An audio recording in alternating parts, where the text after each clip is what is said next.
Hello, this is Ari Nicknia and Alex Fleming, and we are going to talk to you about ASME pressure relief valve failure predictions. The overview of this project is we are looking at the prediction for pressure relief valve pre-installation test failure rates. So our top level goal is to evaluate these said failure rates on both a per vendor basis, on a per medium basis, and as a predictor for future orders and installation of these PRVs or pressure relief valves. The implementation was achieved with a multi-level Bayesian model using partial pooling, which was used to estimate the failure rate parameter. Some terminology that we'll go over in this project. On the left and on the right, you'll see the acronyms and then definitions. So these will come up a little bit. So the ASME is the American Society of Mechanical Engineers. The BPVC is the Boiler and Pressure Vessel Code, which is written by the ASME. And anytime you see PRV or PRD, that's referring to a pressure relief valve or pressure relief device, as they're sometimes called more generally. PTC comes into play as the Performance Test Code, also written by ASME. When we're talking about the service medium of a valve, what we're talking about is the type of process fluid specified for a given PRV. So, for example, water, steam, liquid air, what have you. And when we see and talk about the set pressure, that's talking about the given pressure at which a PRV relieves or opens from the process. Some background to this project. The ASME BPVC Section 8 specifies the requirements for pressure vessel PRVs. The set pressures of these relief valves are controlled to a strict tolerance. And deviation from these set pressures necessitates removal and replacement of the PRV. So if you're testing a valve and or you're using a valve and you're popping or relieving at a very high or low pressure that's deviated from what the valve is rated for, that's an immediate removal, and that valve needs to be replaced. There are some consequences of set pressure deviation, some worse than others. For example, if the relief valve relieves under set pressure, you may impact your process functionality. That could cause you an inability to run at the design pressure. You might have to run at a lower pressure than was originally considered. And you may also have an excessive loss of the process medium. Depending on what that is, that may represent a large financial impact. Now, if the PRV relieves over set pressure, that is the worst case scenario because you are no longer protecting your process pressure and you may actually exceed the vessel design limits. So this could cause anything from a crack to form or an explosion of your pressure vessel, and that can easily cause damage, injury, or death. The bottom line is that PRVs are the final line of defense against dangerous process conditions. They're the last line available to a process to be able to operate at design pressure and relieve itself into safe conditions.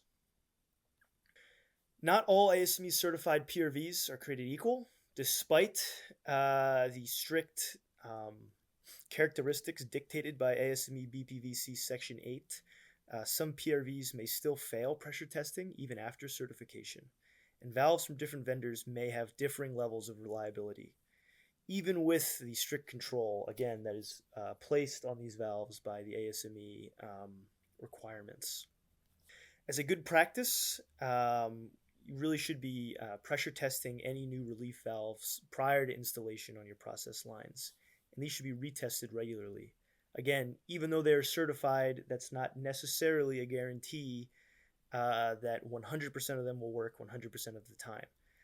Especially in a safety critical function, these need to be tested regularly and prior to installation.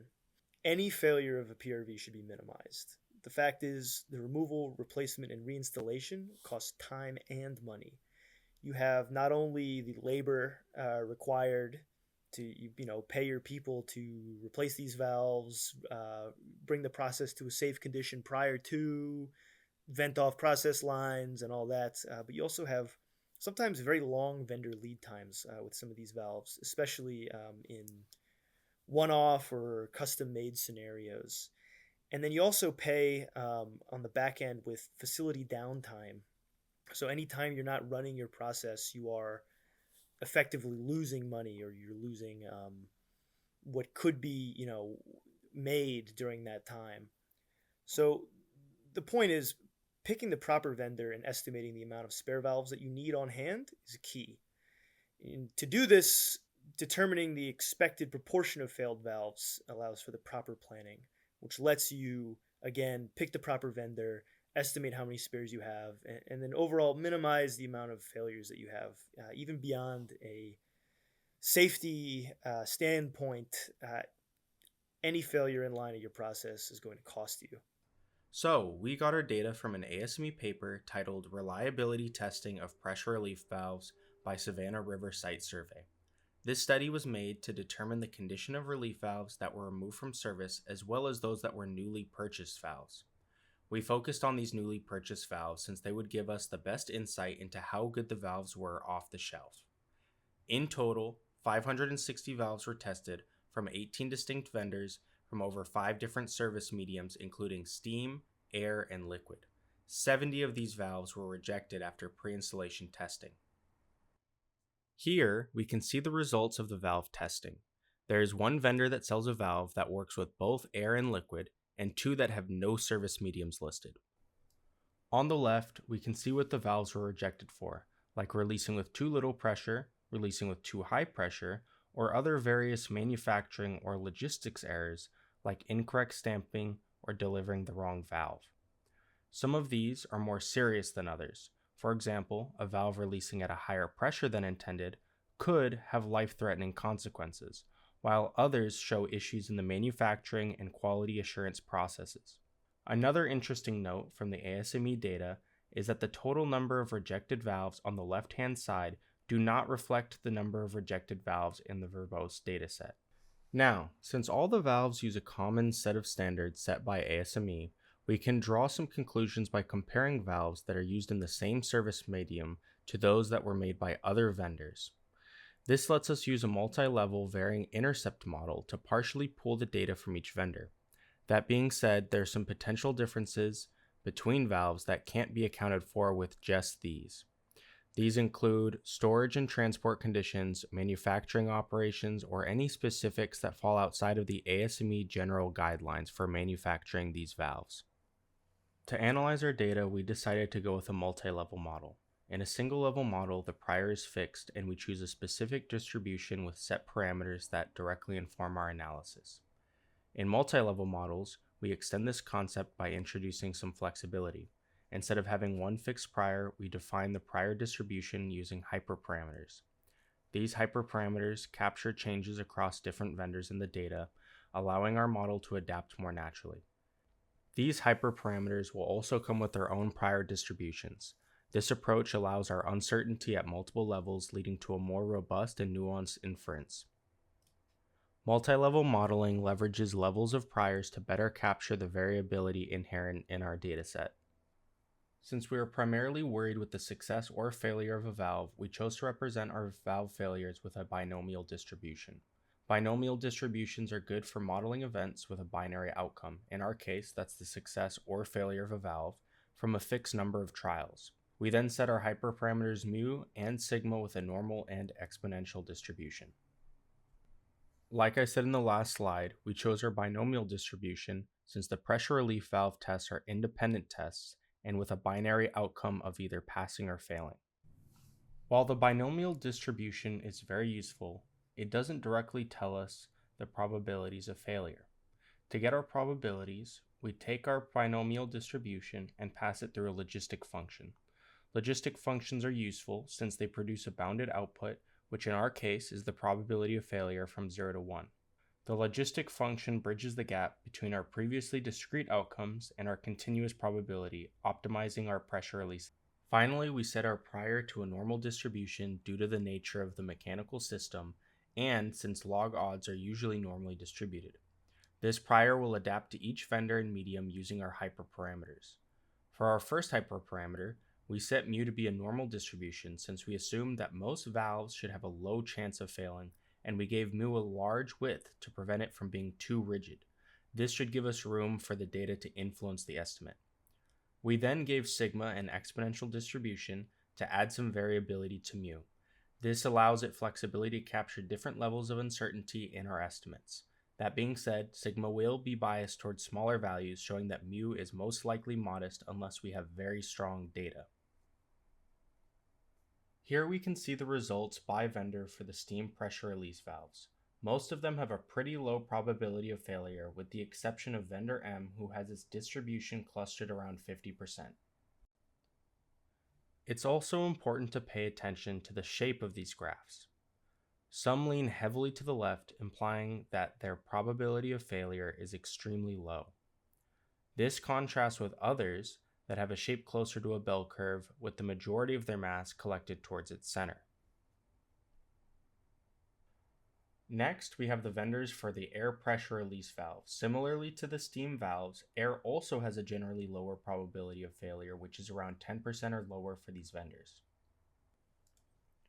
This could suggest that the air valves are better built, or that due to the medium that they're used in, that they naturally have a lower failure rate due to less strenuous use. Another thing to note is that overall, air seems to have the lowest failure rates of the main three mediums, being steam, liquid, and air. For the liquid pressure relief valves, we see a slightly higher general probability of failure, which for many of them is hanging around the 20% mark. If you were buying these valves for a project, it would be smart to test them before relying on them. Finally, we have our air and liquid pressure release valves with a probability of failure around 10%. That being said, there was only one vendor, so there isn't any vendors to compare its performance to. Like we mentioned earlier, there were two vendors that did not have a service medium mentioned. While we still did our analysis on it for completeness sake, it was hard to make any judgments for its performance or draw any conclusions about the vendors that supply them. In addition to lacking information about its use, if you refer to our data slide, you will see that both vendors only had one valve tested. This means that the result is extrapolated from a dataset that is statistically irrelevant. So the results of the partial pooling, which across all vendors for each service medium are shown here. One important thing to notice is that for many of the valves, really the MAP estimate, the point estimate of the most likely probability of failure rate parameter are not too different as seen here, especially between steam, air, liquid, and the valves, which are marked NA, that were not categorized as such in the data set. It's important to note that the liquid valves that are used as in the liquid service medium tend to fail at a higher probability than it seems the rest of them do. This may be due somewhat to the data being of a small set for this particular medium, which may bias it somewhat depending on how the actual data looked when our model is fit to it. But in general, you can see this is actually a pretty tight grouping around what they expected probability of failure is. And for an ASME valve, you would hope the probability of failure would be really quite low. There's a couple other things to note. So this actually shows the kernel density estimate of our model. So this is sampling values of our model and then creating the density estimate from those values. So you can see that there's some departure from reality in that there's down on the left, there's a tail that is showing some actual negative values, which is impossible. And on the right, it's showing some values greater than 1. So as this is an estimate, there are some departures from reality based on the model that we had. Another thing to note is the difference in variance between some of these service media. So steam, for example, valves have actually quite a large variance when compared to, for example, the air liquid valves. You can see that the tail really kind of lingers on at the end there. This all comes down, I believe, to sort of the quality and quantity of data that we were getting. So discussing some of the data that we had mentioned earlier, you can actually use this to find the most reliable vendor chosen for each service medium. For example, for the steam valves, vendor C exhibits the highest reliability with the lowest MAP point estimate, and vendor M actually exhibits the lowest PRV reliability with the highest MAP point estimate. Now, keep in mind that the higher the probability of failure, the less reliable the valve is. Similarly, for air, vendor O performs the best and vendor D performs the worst. Note on the right the 95% confidence interval, which is just taken based on the histogram data that we had constructed in earlier slides as shown. These values, this spread here, covers 95% of the total distribution in the probability of failure parameter. So it represents sort of the best and worst case estimates for this parameter. Again, for liquid, you can get the most reliable and least reliable vendors based on the data. So it looks like vendor P has the highest reliability and vendor F has the lowest reliability, although vendor P does have somewhat of a higher variance in the model that was constructed. For the other media, which were marked NA earlier, these media had very limited PRV populations in the specific data set we were using. So while the data may look nice from the statistical model, the truth is we should really be bolstering this with additional PRV testing data to give a more realistic distribution. This will be discussed later in the further improvement slides later on. Now, beyond just on a per vendor basis, you can actually make predictions with this data and with the statistical model as to the overall posterior distribution of failure probability for each service medium. So from the given data, the MAP estimates of the failure probability differ only slightly between media. It seems, as we said before, the liquid medium valves fail at a slightly higher rate or have a slightly increased probability of failure. And again, note the increased variance in the steam valves compared to the other media. Now, close agreement between a lot of these distributions may be due to strict ASME PRV characteristics that are common between service media. If you look through BPVC Section 8, you'll find that a lot of the specifications for each valve, for each PRV, do not depend on service media in general. So this may be the reason why between mediums there's not that much variance. Instead, between vendors seems to have a higher impact on the probability of failure given our data set. Now, as far as the results themselves, there's actually some real-life applications, and that was sort of the reason why we had done this project in the first place.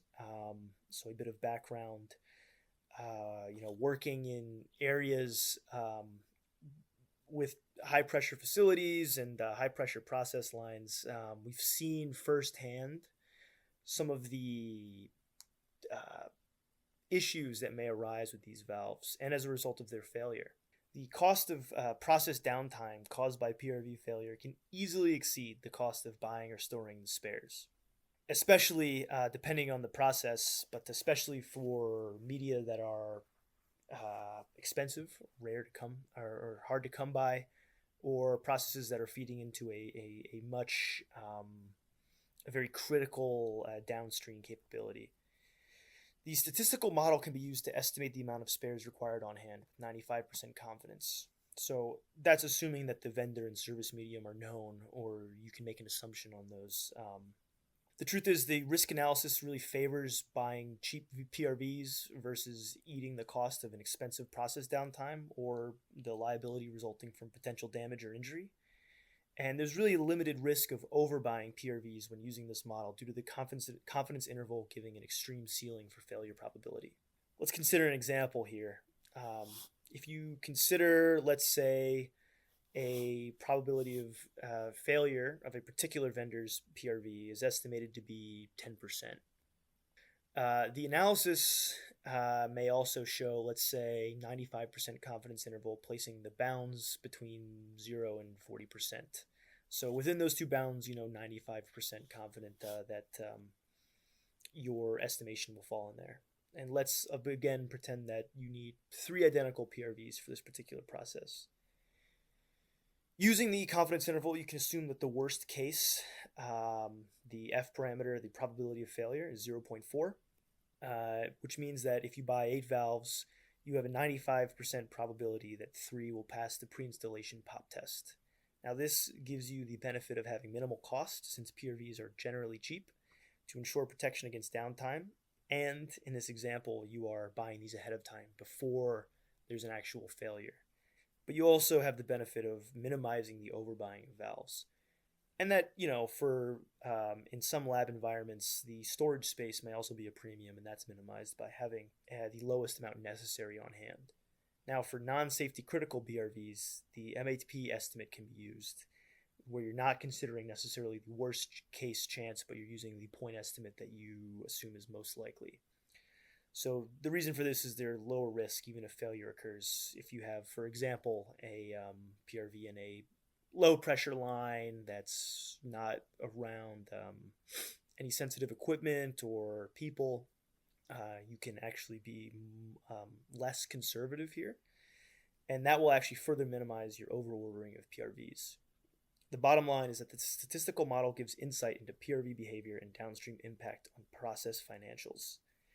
If you do a good job ordering PRVs ahead of time and predicting the failure rates, you won't be caught with your pants down, so to speak, where you're looking at a large impact in lead time, labor, and possible safety issues.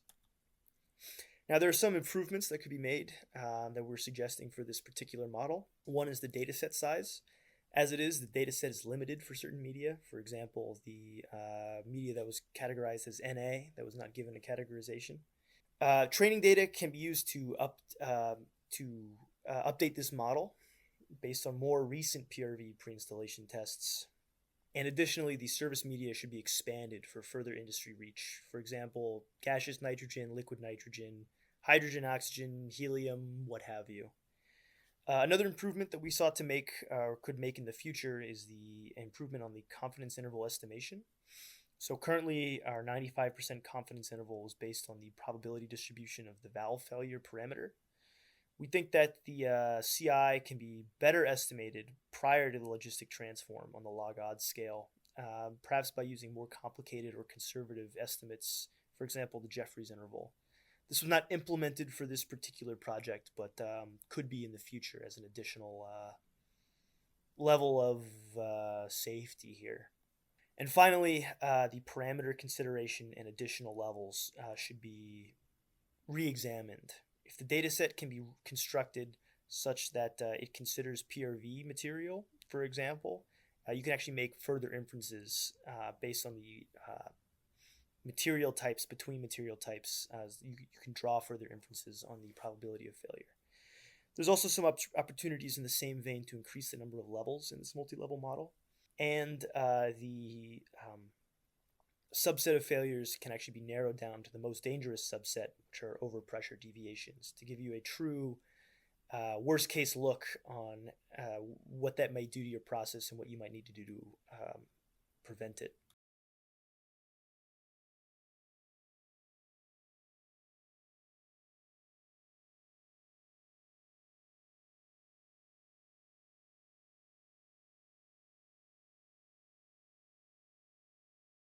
In conclusion, this statistical model that we've developed can be used for PRV failure rate prediction. The multi-level model that we have made can draw inferences based on vendor performance, as well as pool information to get a distribution for failure rate based on an overall service medium. There are considerable financial impacts when this is applied to real engineering problems. On the one hand, you minimize process downtime by making sure you're stocking the adequate amount of PRV spares, but you're also, on the other hand, minimizing the overstock of these valves by estimating the worst case failure rates. Using this model, vendors can be down selected based on existing PRV failure data, either from this data set or from further training data sets that are collected in the field. And proposed improvements can be rolled into later iterations of this model. The bottom line, Proper PRV evaluation is key to protecting life, property, and process with minimal financial impact. And this model can help you do all of those. Thank you for listening to our presentation on pressure relief valve safety. We cited the ASME paper in the description below just in case this is relevant to anyone's work like it is ours.